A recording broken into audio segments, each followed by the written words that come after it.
All right. Happy Halloween, everyone. A special. Yes. I am not dressed up because I'm boring. I have a nice Pennywise shirt right now. I told you should dress up. I don't have anything. But Aly, I know you're dressed up. Wait, you have your Disney ears. Oh yeah, that's true. I could have done something like that. I need to find mine. Yeah, I could have done something like that, but we're not here to talk about Halloween and things like that. We are here to talk about the merge episode of Survivor, episode 6. We're at the merge. I kind of wish we weren't. I wish they did a swap because I think that would have been really exciting with this cast. I mean, I don't think that would work because it's a very small cast. It's not a very small cast, though. It's not as small as since it's 40. Since they changed it up where it's very little days and less people. No, but it's not as small as 41 and 42s. Especially when you look at the teams, there's more people on the teams. But anyway, we'll get into all of that. We are not alone for this episode. We do have a guest with us. You may know her as many things right now. We have Quinn Fabre with us. Hello. Hello. It's lovely to be here. And I'm so excited. Hi, Jazzie. We have Christmas Quinn because she skipped Halloween. Jazzie's like, I'm skipping Halloween and Thanksgiving. Merry Christmas and Happy New Year. Yes, in October. Somehow it's already Christmas. It makes no sense. Christmas, it's like Thanksgiving in Canada. It's like it doesn't seem right, but that's the way it is. I love Thanksgiving in Canada. We do, but it's like it definitely throws you off when you're not used to it. We do love Canadian Thanksgiving though. It is really great, especially because what they celebrate Thanksgiving for is much better than what we celebrate Thanksgiving for. But that's a whole different story. Jazzie, before we start off here, tell us what you're thinking about this season. You like 43? How you feeling overall? I like it somewhat. I don't like it as much as the last 2 seasons. I think it's been an okay season. I do have, of course, my favorite people who I'm rooting for. But I'm excited to see where it goes. But I'm not as excited as I was last season or season before. Yeah, I'm kind of with you on that. I will say I think this merge phase has a lot of promise. I think that there's a lot of seeds that have been planted within the pre-merge that I think we're really going to see come to the forefront within the merge. We already see some of them come to the forefront in this episode, but I will agree with you in saying that I think in terms of casts, it's not nearly on the level of I mean, I will say they did a great job with the cast. It's just not the best gameplay. I mean, yeah, the gameplay is all right. I just think the cast itself is not the greatest. Because the cast was so good pre-season. We were like, oh my god. Yeah, I think there's some really good gems in the cast, but I think there's some people who just are kind of lacking. And I agree. They're kind of around for a little bit too long, and I think it's kind of what's making the season a little not great. I hope the merge is good, but we'll see. Yeah, we'll have to see. But I will say this episode was very interesting in the fact where, one, it was only an hour long. I was expecting a 2-hour episode because it's the merge. There's so much that we need to get through. 2, thankfully, there is no hourglass. That is gone. That is not something that we're going to see again. I'm very happy that that doesn't exist. I've really never been a fan of that twist. I think it's super unfair to the people that win the merge comp that suddenly it's taken away from them just because somebody smashed a fucking piece of glass. I just don't think it's I just don't think it's fair. So I'm glad that that's gone away for now. I will say, though, I do wish this episode was a little bit longer. It felt very rushed. We didn't really get a chance to see these are the relationships heading into the merge. I feel like, especially when you watch like last season, they did such a good job right off the bat of being like, these are the relationships. This is where the merge is headed. These are the people we're going to focus on. These are the people that are in danger. I didn't really feel like they did as good of a job this time around. It kind of just felt like we quickly, zoom through a bunch of the interminglings of merge and kind of went right into the strategy. And I wish that we had a little bit longer to kind of balance both, but I don't know. That's just me. Aly, what did you think? I actually thought this was a stronger episode. I just thought like some people annoyed me. Yeah, definitely. Like Ellie and Gabler. And also Janine a bit too. Oh, I was here for Gabler in this episode. He was causing all the chaos. Gabler did great this episode. I mean, I will say I've actually really like Gabler. I mean, no, I will say he's entertaining. I like him. I just thought he's just not very smart with his decisions. Oh no, he's not smart at all. But I'm here for it. I think he's gonna rub people the wrong way, and it's gonna. And also Ryan, what did he do? Yeah, not big on him. But anyway, we're going to get into this episode. So we start off and we see Coco, after going through 2 consecutive tribals, they receive tree mail that they have made it to the merge. And we see Carla's very excited, but doesn't really know what to expect with how the last seasons have gone. And I'm very much with her on that. I feel like I got the general perception that this cast was prepared for like a really bad merge twist. They felt like the hourglass is going to come back. We're going to go through something on the level of that. And then they didn't. And you could just see like the collective sigh of relief. From all of them. Yeah. It's like, okay, that's literally it. Because I definitely felt like they were prepared for something way worse than what we ultimately got. Yeah. So I actually thought this twist made a lot more sense than the hourglass. It should have been the twist. It was just more the whole time. Yeah, like it made makes so much more sense. Yeah, it's like the hourglass was just there to like stretch things out, and I think the hourglass is just there. Was just random. Like now it's just more straightforward. Yeah. I think the hourglass was something that they thought would be like a fun idea, but just wasn't well thought out in any sense of the word. And then when they realized it flopped, they're like, okay, we don't have to ever do that again. So I like that they were constantly referencing the hourglass and kind of being like, yeah, that's not a thing anymore. So Ryan feels that he's on the outs and thinks that this is perfectly timed. And Ryan is somebody where I just don't see him doing very well in this merge. I don't hate him, but like I don't know. I don't know much about him.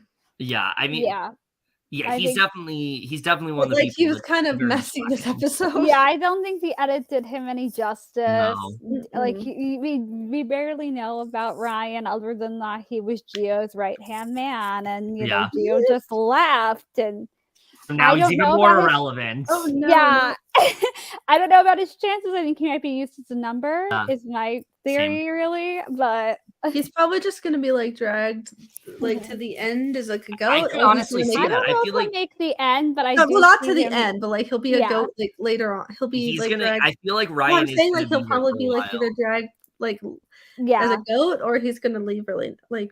I think he might be just used as a number, and like once he's disposable, he'll be gone. He could also be like Romeo last season, where it's like, why is he still here? I could see that. Yeah, I could very much see that. And then Romeo had more of like an edit where you actually knew about Romeo. He did. He did. Like Romeo had a really strong pre-merge, and then the merge, I don't know what happened. Oh yeah, he did. But, Me either. Yeah, so everyone gets off the boat and is excited to meet each other in the merge. Cody sees through all the pleasantries and feels that there will be some clear hostility between tribes, and he's just ready for the chaos. Okay. I actually love Cody. He's so funny. Cody definitely thrives on the chaos, and I am growing to love Cody. I was not a Cody fan at first, but he's kind of growing on me. Yeah, I feel like every episode he gets better and better for me, and I just really like the villain editing Cody. It's working really well. Oh yeah, it's so funny. Like he's like not even like a mean villain. He's just like no. People are. I've seen comparisons to Tony, and I can really see that. Just because the way he's so chaotic, I can see the Tony Vlachos, and Tony won twice, so that might be good for Cody. I don't know. We'll see. He has had a pretty big edit, so I do think it is not out of the realm of possibility. I don't see him winning, but I do see him making it far. I think he at least gets like top 5. Yeah, I definitely see him going incredibly far, or just at least being a big character until he leaves, depending on what happens. So Owen wishes that he had a Chiron at the bottom of the screen to tell him who has an idol or advantages. And right as he says that, they put up this little thing on the screen that says like no advantage, which I thought was like really funny. That was probably one of the funniest moments of the episode for me. But he runs through what he knows about his tribe. He knows on Bessie that Jesse doesn't have a vote. Noel has a steal a vote, and with Coco, he's unsure who has what. He knows for sure there are 2 active idols, 2 no votes, and a steal a vote, so there is a lot to keep track of. And yeah, there's a lot of possibilities, and I like that. I like that nothing has, been played yet. There's a lot of possibilities for what can still happen within this game, and I think that makes it a lot more exciting heading into the merge, especially when it's not as known what people have, because we don't have the fucking, you have to say this phrase. So I like that. Also, Jazzie, I do want to ask, what do you think of the new idol system with like the beads and such? I think that also is a little like, it was kind of a smart thing because like people wouldn't notice it at first, and now like if people find out, oh, someone took beads. Yeah, I just think I'm not a huge fan of it. I think it's just really easy to be like, hey, you want to give me your beads? I want to make this necklace of some sort. I want to make fucking macaroni. I would have a lot of fun with it because I'd be like, no, I just want to keep all these for bracelets because I would add them to my collection. I just feel like all you have to do is just get on somebody's like good side and hand them and give them your beads. And I just don't think it's that impressive. Like, if we're going to make it hard to get an idol, it's got to be harder than this. But maybe you should just get the fucking idol. Like, literally just do that. Because I think this is just not as exciting. Yeah, I think it should go back to the old system where like you got clues and you had to look for it. Yeah, definitely. So I like when it's like that. Yeah. So Ellie overhears Noel talking about what Cody did with the beads and pulls Janine aside and tells her that he has the other idol and she wants to make a majority with Baka and Bessie. And this is really the start of Ellie just completely overplaying the first round of merge. I mean, Ellie I feel like she really overplayed this episode. Yeah, I saw a lot of comparisons, and I honestly will agree with this. Not personality-wise, because I like Ellie more than I like the person that she's compared to here. I saw a lot of Amira comparisons to Ellie, where it's like you have Amira and Big Brother. Amira? Yeah, this is why. This is what I saw on Twitter. People were saying, and I kind of agree with it. Amira was in a spot where she felt that like she was completely undetected. She was like a pro at the game. Everything was going her way. She had pretty much her hand in every single pot. And Ellie's in a very similar spot in this episode where she literally says like, I have this game broken. I know what I'm doing. Like, everything's going to go my way. And I feel like the second you say that, it's just like a recipe for you heading out the door. Like, I feel like that's just like a sign that like, oh, this is not going to go well for this person. And I always thought Ellie looked like Michelle Rodriguez. She reminded me of Michelle Rodriguez. And I almost then said Michelle Rodriguez. And I was like, not quite Michelle.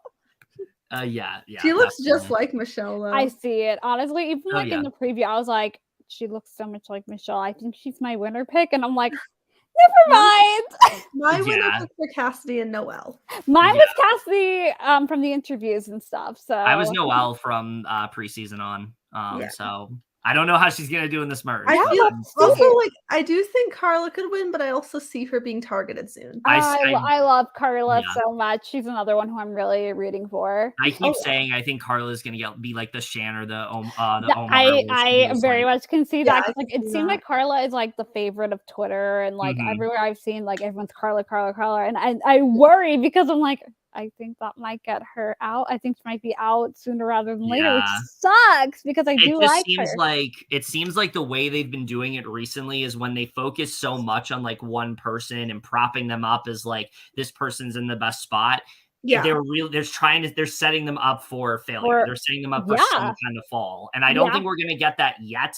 But I think the further we get into merge, I think we're going to get that much closer to the possible downfall. I agree. I think it's going to be like a Shan and Omer situation with her. That's the feeling I get. Yeah, same. So yeah, we get the moment where Ellie talks about how she feels she has this game locked and is in a way better spot than she thought. And I don't know about that. We'll see what happens. But we'll see, Ellie. Yeah, Aly, why don't we go ahead and talk about the merge twist, really, because there's not much of a twist this time around. All right. Jeff brings everyone in and welcomes them all to the merge. However, there will be a bit of a twist. They will both be divided into 2 teams of 6. Yes. They will then race to remove a heavy pile of debris to reveal a sled. They will drag it to various stations, collecting large wood crates along the way. When they have all 6 crates, they will use them to create a staircase, retrieve a set of keys, and then work together to get up a very steep ramp and then solve a word puzzle. He assured them whoever gets the merge buff is safe. However, the Grey Rock is still in play, and whoever draws it will not compete but will choose one team to align with and will either win or lose with them, but they have no say in their fate otherwise. Which, yeah, honestly, and I like this change so I will much say more. This challenge was very intense to watch. It was, and I think it was a really good twist as well because their fate is still uncertain, but at least it made more sense than the whole hourglass thing. Yeah, and also the people that rightfully win stay, they stay immune. They don't. It doesn't get taken away from them because you want to change history. It's like it's not really fair to watch that happen. I feel like the twist itself, just nobody was really a big. And they never gave them they gave them an option, but you'd be vulnerable, and that's so stupid. Yeah. They should have been, if they were going to do it that way, let them be safe either way. Yeah, it should have been this from the beginning. I really like the idea of you really have no say in your fate whatsoever. You just choose the team that you're with. And if you're fucked, then you're fucked. There's nothing you can do about it. And I think that is much better than giving them an option of either you go on this island or you are just out. I think it's much better than that. So I very much liked the improvement here. I feel like this was very much Survivor recognizing that something was not working and doing what they can to make it work. So I appreciate that a lot here. I just thought it was really cool, a really cool idea. Yeah, definitely. So what are the teams? I hope they keep it. Yeah, I hope so too. I hope so too. I hope this is what they do from now on. But the teams are Gabler, Jesse, Ryan, Janine, White, and Carla on one. Yes. And then Cassie, Owen, James, Ellie, Sammy, and Cody on the other. Yes, I thought these were interesting teams. The way all this played out. It was a very good mix. Yeah, I think so too. Noelle draws the Grey Rock and now has to make her decision. She is unsure who to pick due to how even the tribes are, but ultimately decides to go with Blue.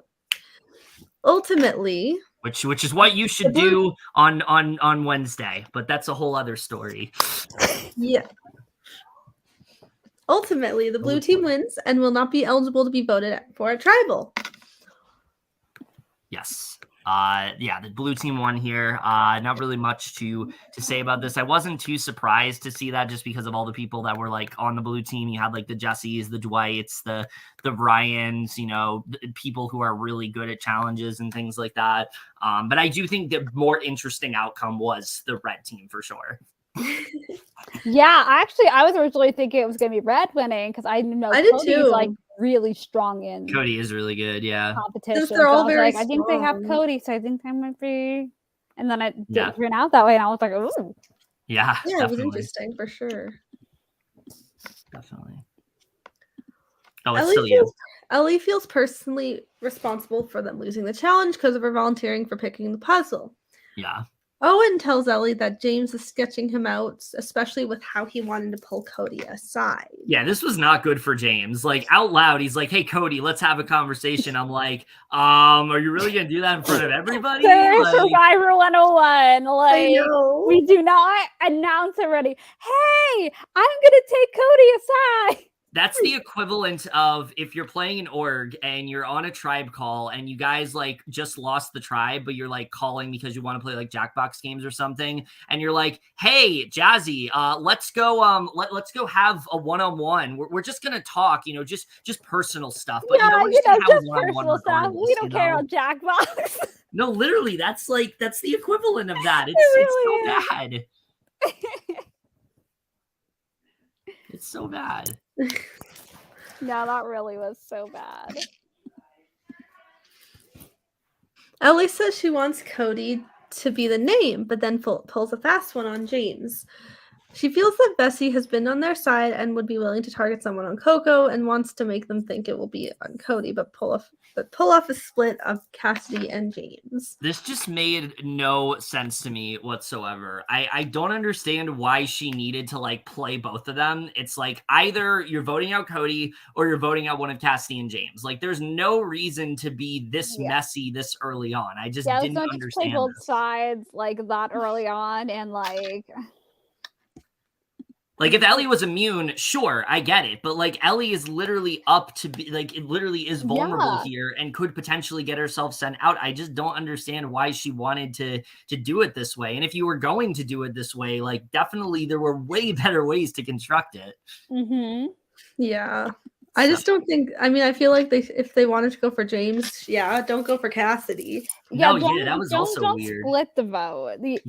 Don't say, I feel like, because Cassidy didn't even get any, no, there was no traction. Cassidy. No, I don't know why she wanted to do Cassidy. Cassidy literally wanted to work with her, but I guess Ellie doesn't want to work with women. So yeah, I think Ellie just not like women or something. I don't know. I don't know. It's just. I mean, her closest ally was a woman. I mean, that's true, but that is true. But she was not wanting. She doesn't like working with more than one. More than one, just one woman. That's just one. That's it. Only one. There can only be one, not two. Not two. Two.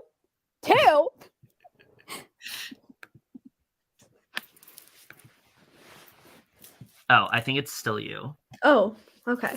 She goes to Cassie and she seems on board to go for Cody and hopes to get something going with the other girls. Which this should be like, okay, you're good. Like, this should be incentive to Ellie that there's no reason to go for Cassidy, but she still does. I know. But doesn't she vote for James? Yes, but she still tries to make the James Cassidy thing happen. I know. Which makes no sense. Like, if you're gonna target James, target James. There's no need to bring Cassidy into it too. It was unnecessarily complicated. It was just like, why? Yeah, there was no reason for it. Ellie tells James that he wants to work with Coco and doesn't want to vote out of Baca, so they would go for Cody. Yeah. I mean, if they went for Cody, he probably would have used his power. Probably, he had an idol, so like. That's the other thing. Like, she knew Cody had an idol. Like, why did you? Cody has an idol, and if he hears his name's getting traction, that might, Yeah. incentivize so just stick with Cody or stick with James. Like, don't be wishy-washy. Like, yeah, pick a side, girl. Bad, very bad. James isn't with her at all due to how little information she gives him and doesn't trust her one bit. Yeah, James is like the one person here that like is not budging whatsoever. He's like, I'm not sticking with Ellie. I don't trust her whatsoever. So I think this immediately was like really the wrong direction for her to go. And then they all indulge in a delicious merge feast. Oh, this is me. This was me that was reading that. Or at least it says it on the notes. So yeah, we get a little bit here with the blue team. Carla feels that there is clear tension despite everybody celebrating. Ryan proposes that they could just be the final 7, which I was just like, again, why would you say this? Like, this is another one where it's like, what are you doing here? I really just feel like Ryan's just not good at Survivor. No, I think he was grasping at straws because he's like, I have no allies. Be my allies, everyone. Yeah, everybody be my allies. The entire cast, honestly. Actually, I don't think he was serious.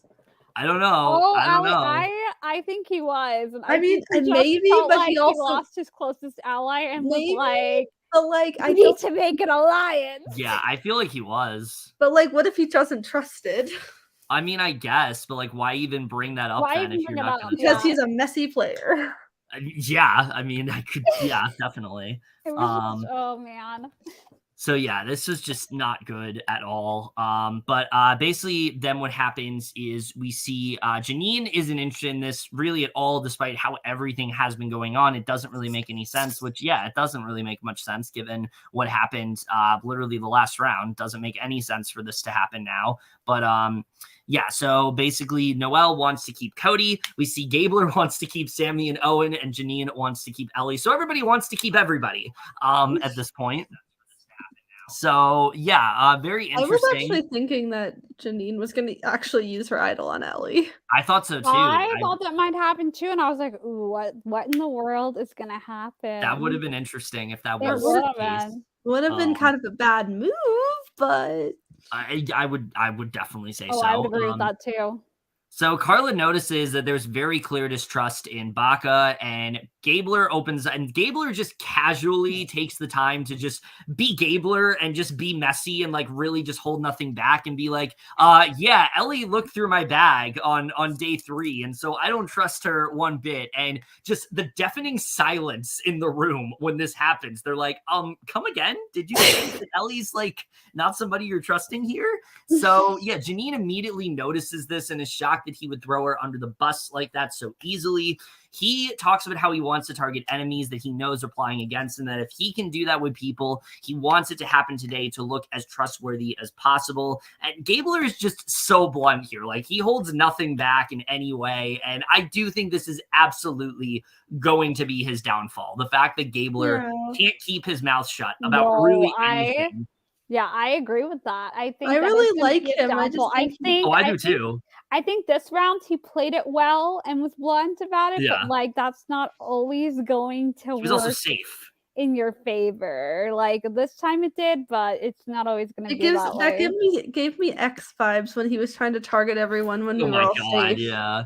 I very much feel like Gabler is in a bad spot after this. I see this definitely being his downfall. Let's not forget, this is the same guy who episode 1 was like, guys, I know I'm the vote here. Like, vote me out. I let everybody down. Like, Gabler just doesn't know how to help himself.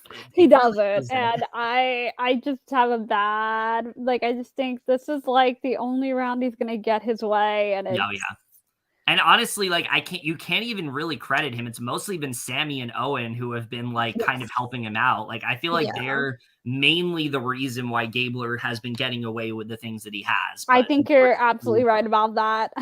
And plus, I think also like James and Cassidy, when they find out what's going on, are like huge on the reason that, for sure. So we see that they join the rest of the tribe. Ellie tells Janine, Dwight, and Cody that Cassidy threw Cody's name out and that they don't want to go home so they can split the vote on Cassidy and James. Again, I didn't understand this one fucking bit. Why are you blaming Cassidy? Confusing. Why Cassidy? Like, why not James? Like, if you want James out, just blame James. It's so easy. All like, you have to do is be like, yeah, James pulled Cody aside because that is something that happened. Ellie and Gabler are both X. Yeah, they really are. They really are really overplaying their hand. They overplay when they're safe. Yeah. So they join. Basically, Cody feels that this is the case. He shouldn't have to play his idol. And Ellie also hears about Gabler throwing her name out. And she goes to him and says she has never done this and doesn't know where he got this information and doesn't understand why he has been throwing her under the bus, and says she hasn't done the same to him. She wanted to be Baca Strong. And she now feels that he has put her on the chopping block. So she feels that Owen and Sammy are to blame. He is pissed to hear that Gabler ruined everything and knows that there is enough evidence that can be turned back around onto them. So even Sammy is starting to get annoyed with Gabler here, which really makes me feel like Gabler's in a bad spot after this week. Because even when you have Sammy, the person that's pretty much been protecting Gabler the entire time, even he's starting to be like, let's get him out. It seems like him and Owen were like, we're done with you, Gabler, after this. Yeah. And like, I think, this really could be a bad position. Unless he goes on like some crazy immunity streak, I think he's done here. Imagine Gabler's like the king of like immunity. Gabler becomes the king of immunity. What if? Hear me out. What if all of his like pre-merge gameplay was an act and he's like, I'm actually very physical and starts winning everything? That'd be so funny. Yeah, he's like, in all that time, I was up at night. I was prepping for the immunity challenge. It's like he was prepping for these immunity challenges. It's like that was just his strategy, so he would stay. It was all a front. Oh my god, that would be mind blowing. That would be that would be like one of the biggest turnarounds. It'd be funny. It would be, but oh my, I kind of want to see that happen now. That's actually really funny.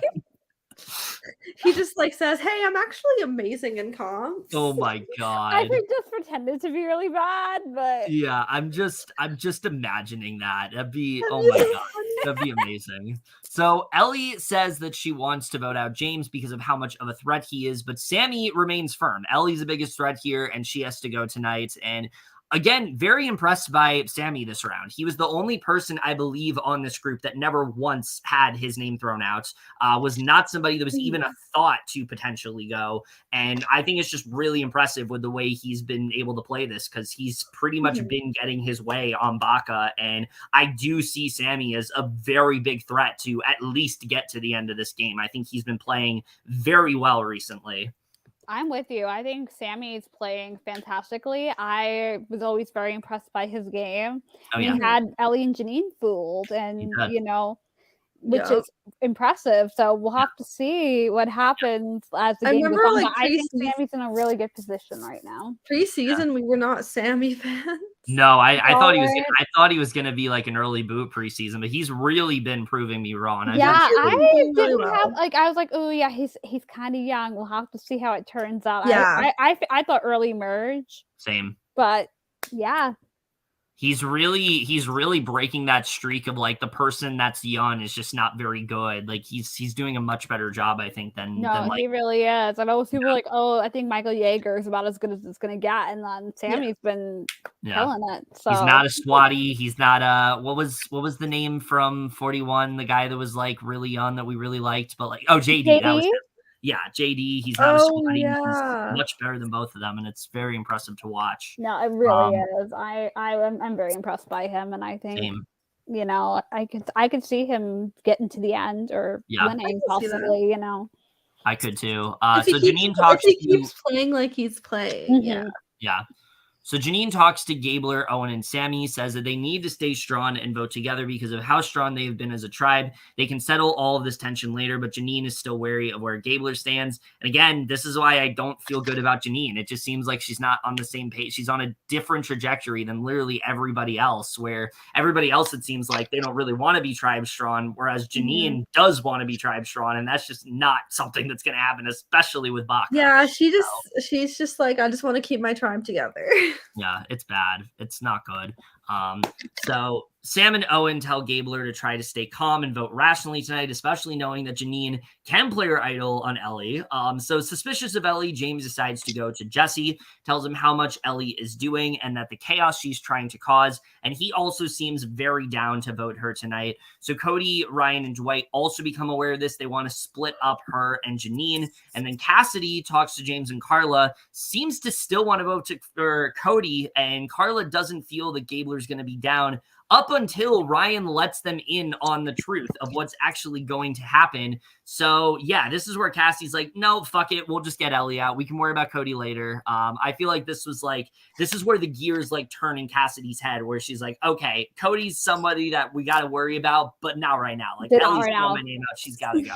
So I think it was really good for, I mean, again, not a fan of Ryan, but I like that he did clue the both of them in. Like, I mean, I don't hate Ryan. I just think he just needs to like do better. I think he, like I said, I think there's just not enough information for Ryan to go off of. But like, I'm not like against or for. I'm just kind of like he's kind of in neutral ground. But I think that move he made, letting them in, really, it might actually establish some trust. I feel like I've said this from the beginning. I feel like in terms of like tribal lines, I feel like Coco's the most likely to stick together, because aside from like the stuff that happened last round, there really isn't a lot of a reason for them to like distrust each other. And I feel like, especially with like all the cracks around Baka and people wanting Cody out, I feel like it's going to make them that much stronger. Yeah, make them almost stronger and stick together, which would be a really interesting thing to watch. I've always said Coco are the main characters of this season, and I still very much agree with that. I agree with that as well.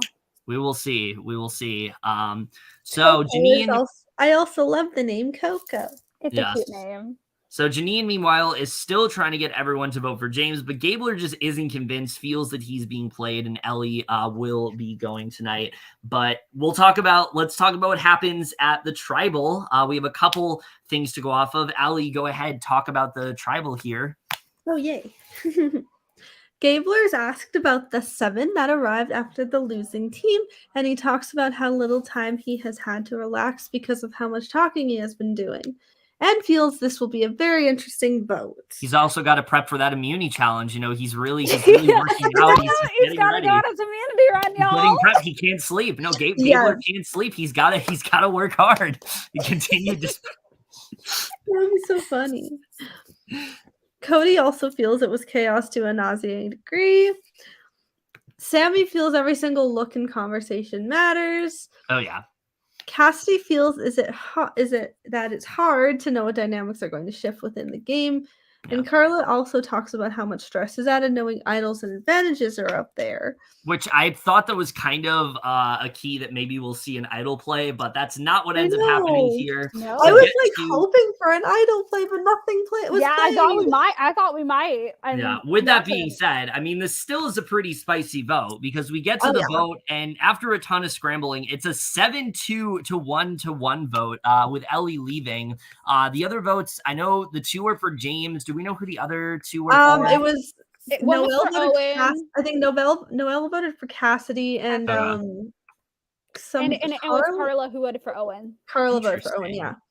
I definitely want to see like Noelle's rationale because I don't think anything in this episode gave us the idea that she was going to vote for Cassidy. So we'll see what happens. It was probably just in case of like a play. I don't know. They show in the preview next week that like it seems like Noelle might be in a bad spot. So don't say that. Don't say that. We'll see. Because Noelle and Cassidy need to team up and win. So before she leaves, she tells everyone not to trust Gabler, which I don't think you have to do much to say that, Ellie. I feel like nobody trusts Gabler at this point. I mean, yeah. So we Gabler's just very fun to watch, but he's. Yeah.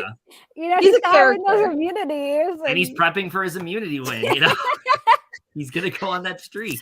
Oh my God, if he actually wins, I will laugh so hard. Oh my God. So reflecting on her game, she tells everyone that she feels that it was a good move on them. She had a lot more game to play, and Gabler really threw her under the bus, but does feel that she played a bit too hard, but had very little regrets overall and wouldn't change a thing about her experience. And okay. I will say about that, I'm glad she was at least self-aware.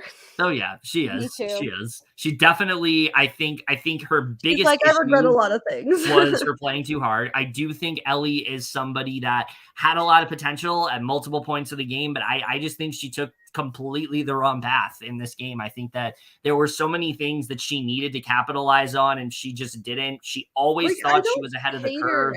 I don't dislike her or anything. I just thought she just needed to obviously I like badass women and I like when they play hard, but she just needed to tone it down. She needed to tone it down, but she also needed to recognize that like she's not in this amazing spot that she thinks she is. And I think she got very cocky, and I think that's really what got her in the position that she was in. And I was honestly, I will say I wasn't expecting her to go this early. I really thought it was going to be Janine. The tide was going to turn on her and Janine was going to go. Maybe, but I also she kind of did give me Merge Boo vibes. I mean, looking back, yeah, it does. It is a really good arc where it's like she starts off, she has this potential women's alliance, and then she turns on it, but she still feels she's in this really good position, but everyone else is kind of like distrusting her, and then it ultimately leads to her going. So it's not a bad arc for her. I was expecting for her to go like a little bit more like the middle portion of Merge rather than literally right at the beginning. Doesn't even make jury. So. I saw her being an early Merge Brew, possibly first juror, was the vibes I got from her the entire time after the first tribal. I was like, yeah, that's where I see her going. Mariah's karma, honestly. Mariah's karma. That's what started all. I know.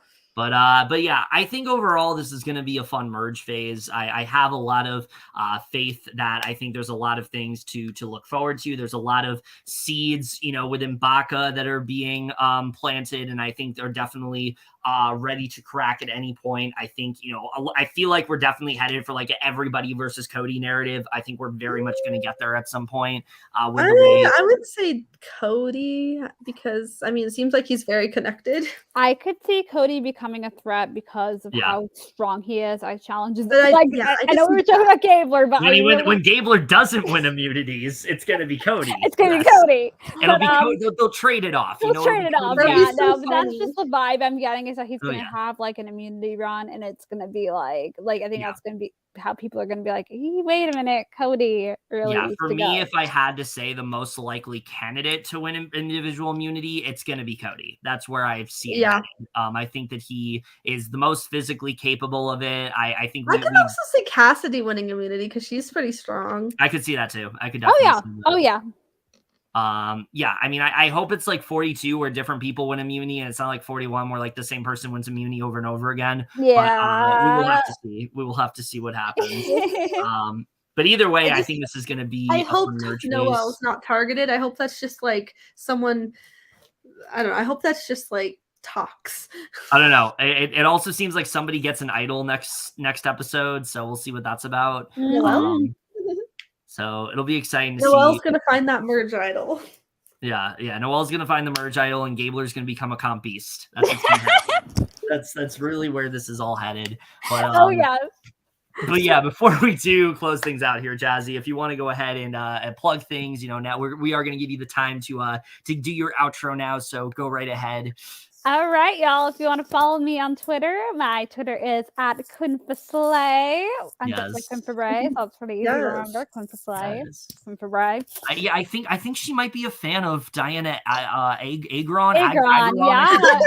I may have met her once too. Yes. Need to look at my Twitter and see that. My Instagram is @Jazzie R Hart.